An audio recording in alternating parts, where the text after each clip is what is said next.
তবু তার হাতেই ফুটে উঠেছে নারীর সৌন্দর্য। কনের সাজ থেকে আরম্ভ করে ফেস বা হেয়ার ট্রিটমেন্ট সবটাই অনায়াসে দক্ষতার সঙ্গে করে থাকে অসিত। তার হাতের কাজ এতটাই ভালো যে অনেকেই তার নিয়মিত কাস্টমার। বহু বছর ধরে রূপচর্চা করতে অসিতের কাছে আসছেন তারা। অসিত বিশ্বাস রাজপুরের বাসিন্দা। জীবনের শুরুটা অবশ্য এমন ছিল না তার। তখন দৃষ্টিশক্তি ছিল অসিতের, সেই কারণে ছোটবেলাটা অবশ্য দারুণ কেটেছে তার। এলাকার স্কুলে পড়াশুনো, তারপর বিদ্যানিধি স্কুল থেকে হায়ার সেকেন্ডারি, উচ্চ মাধ্যমিক পাশের পর কমার্স নিয়ে অ্যান্ড্রুজ কলেজ থেকে স্নাতক। পড়াশোনার পাশাপাশি নাচেও দখল ছিল তার।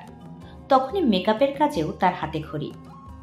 তখন এই বাড়িতে বহু মানুষের ভিড় লেগেই থাকত। বন্ধুদের নিয়ে সমাজসেবার নানান কাজে বেরিয়ে পড়তো অসিত। নিজের হাতে রান্না করে সবাইকে খাওয়াতো। এভাবেই চলছিল জীবনটা তার। হঠাৎই 2021 সালে বিপর্যয় নেমে আসে তার জীবনে। দোলের আগের দিন চোখে রং লেগে ক্রমশ দৃষ্টিশক্তি হারায় সে। বহু জায়গায় চিকিৎসা করেও কোনো সুরাহা হয়নি। আকস্মিক আঘাতের জেরে রেটিনা ডিটাচমেন্টের কারণেই তার এই দুর্ভোগ বলে জানিয়েছেন চিকিৎসকেরা। একাধিকবার অপারেশন করেও কোনো সুরাহা হয়নি, যদিও এখনো পর্যন্ত হাল ছাড়েনি অসিত।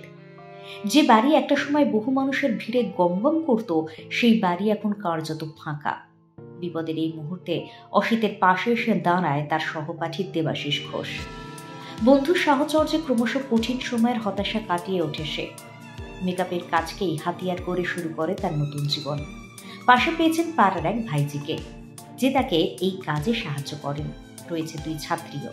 তবে অসিতের সর্বক্ষণের সঙ্গী বলতে তার মা। সংসারের আয় ও ছেলের চিকিৎসার জন্য তিনি এই বয়সেই বাজারে বসে সবজি বিক্রি করেন। তার আশা ফের দৃষ্টিশক্তি ফিরে পাবে তার ছেলে। অসিতের দৃষ্টিশক্তি ফিরে পাওয়ার জন্য প্রয়োজন মোটা অঙ্কের অর্থের। বিদেশে গিয়ে চিকিৎসা করালে ফের দৃষ্টিশক্তি ফিরে পেতে পারে সে। আমরাও চাই ফের দৃষ্টিশক্তি ফিরে পাক অসিত। 2021 সালে রং খেলার আগের দিন একটা বাচ্চা, বুঝতে পারিনি, ভুলবশত আর কি চোখে বালি লেগে গেছিল বাম চোখে, যার কারণে চোখটা আমার অটোমেটিক বন্ধ হয়ে যায়। তো রাত্রিবেলা আমি ডক্টরখানায় যাই। তো করোনা পিরিয়ডও চলছিল, ডক্টররা তেমন অ্যালাউ করছিল না লোকজন। আমার 2 দাদা বন্ধু নিয়ে গেছিল। তো ওখান থেকে আমাকে একটা ড্রপ দিয়েছিল। চোখটা বললো যে সারা রাত্রিবেলা 4বার 8বার দিতে। তো ওটা দেওয়ার ফলে পরের দিন খুলে গেছিল। আমি আর চোখটা নিয়ে সেরকমভাবে আর কি করিনি, চোখটা খুলে যাওয়া আমি ওটা নিয়ে আর কিছু ভাবিনি। কিন্তু তারপরে আবার 2 মাস লকডাউন ছিল 2021 সালে। তারপর থেকেই দেখছি চোখে প্রবলেম তৈরি হচ্ছে। ধীরে ধীরে চোখে একটু প্রচুর এত প্রবলেম হচ্ছে যে যার কারণে আমি আবার সেই ডক্টরের কাছে গেলাম। সেই ডক্টর আমাকে রেফার করলো যে অন্য ডক্টরের কাছে নিয়ে যেতে, বড় নার্সিংহোমে দেখাতে। তারপর আমি বারুইপুর ধোপাদাটি থেকে শুরু করে আপ টু মেডিকেল কলেজ সব ডক্টর দেখিয়েছি। ডাক্তাররা কি বলছে? তারা তখন বলেছিল যে বাড়িটা লাগার ফলে রেটিনাটা ডিটাচমেন্ট হয়ে গেছে। আর আমি যেহেতু 2 মাস গ্যাপ দিয়ে ফেলেছিলাম, বলছে অনেকটা দেরি হয়ে গেছে। তারপরে বললো চোখে লেজার করতে হবে। লেজার করার পর বললো যে ওটি করতে হবে। তখন আমি সুটে দেখাই। লেজার ওখানে বাম চোখে 3টে আর ডান চোখে 2টো করেছে। তারপরে লেফট সাইডের আইতে আমার ওটি হয় 27 আগস্ট 2021 সাল। তো তখন আমি মোটামুটি দেখতে পাচ্ছিলাম, কিন্তু যেহেতু ওর ভেতরে অয়েল দেওয়া ছিল, তারপরে আবার বললো 3 মাস পর অয়েলটা রিমুভ করতে হবে। কিন্তু বললো যে ডান চোখের ওই বাম চোখের যত ব্লাড ছিল সব ডান চোখে এসে রেটিনার ওপরেই ক্লট বেঁধে গেছে। ডান চোখেও আমাকে ওটি করতে হবে। তো ডান চোখেও নভেম্বরের 5 তারিখে আমি কালী পুজোর আগের দিন আমি ওটি করেছি। কিন্তু বলছে রেটিনার পর্দাটা এতটাই পাতলা যে ওখানে আমরা মেশিন চালাতে পারছি। ডান চোখটা সাকসেসফুল হয়নি, বাম চোখটা ছিল। কিন্তু বাড়ি লাগার ফলে বাম চোখে আমার একটা ছোট্ট ছানি হয়ে গেছিল, মানে বললো আঘাত লাগার ফলে ওটা হয়েছে। তো তারপরে ডক্টরবাবু আবার 2022 সালের জানুয়ারির 22 তারিখে আমাকে অয়েলটা বের করলো, তখন একসাথে চেকও করেনি, বললো আবার 3 মাসে। কিন্তু অয়েলটা বের করার পর আমার চোখে ততটা জ্যোতি ছিল না, দৃষ্টি ছিল না। তা বললো যে ধীরে ধীরে হবে, ধীরে ধীরে হবে। তা আমি সেখানে আর দেখালাম না। তো আমি সোনারপুরে ডক্টর কাজল প্রসাদ ঘোষের নার্সিংহোম আছে দেশপ্রিয় পার্কে, আমি ওখানে গেলাম দেখাতে।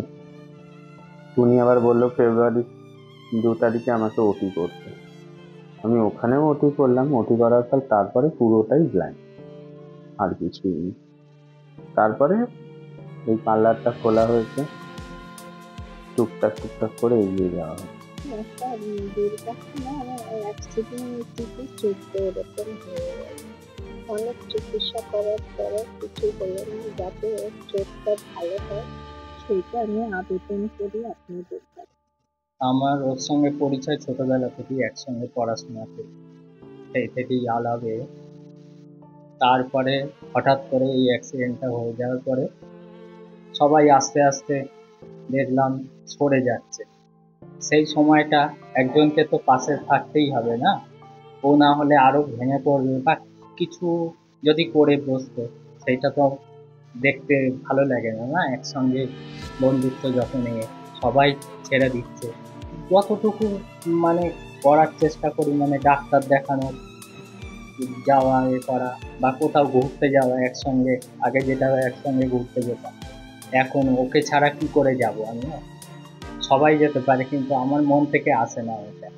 দূরে এর কাছে কম আসছে 13-14 বছর আইয়ার থেকে একটু কাজ করছে, তখন থেকে আমাদের আশা আর কি প্রত্যেক মাসেও আমি কাছে আসি, হেয়ার ট্রিটমেন্ট করি, হেয়ার স্পা এখানে আমাকে করি, রিপ্লাক করা, স্কিনের ট্রিটমেন্ট সবই করে। হাতের কাজ খুবই ভালো, অনেক নিখুঁতভাবে কাজ করে।